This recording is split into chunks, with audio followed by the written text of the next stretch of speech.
आंतरराष्ट्रीय स्तरावर सुरू असलेल्या घडामोडींचा परिणाम आता थेट आपल्या दैनंदिन जीवनावर दिसून येत असून खाद्यतेलाच्या दरात तब्बल 350 रुपयांनी वाढ झाल्याने सर्वसामान्य नागरिकांचे आर्थिक गणित पूर्णपणे बिघडले आहे।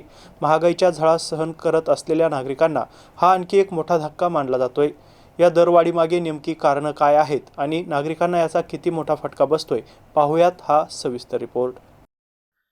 आंतरराष्ट्रीय बाजारपेठेत कच्च्या तेलाच्या दरवाढीमुळे आणि युद्धजन्य परिस्थितीमुळे खाद्यतेलाच्या पुरवठ्यावर परिणाम झालाय।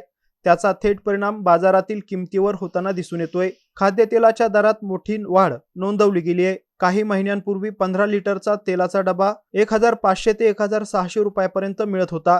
मात्र आता त्याच डब्याची किंमत 1900 ते 2000 रुपयापर्यंत पोहोचली आहे। या वाढत्या दरामुळे सर्वसामान्य नागरिकांचे घरगुती बजेट कोलमडले असून मध्यमवर्गीय आणि कामगार वर्गावर याचा सर्वाधिक परिणाम होत आहे।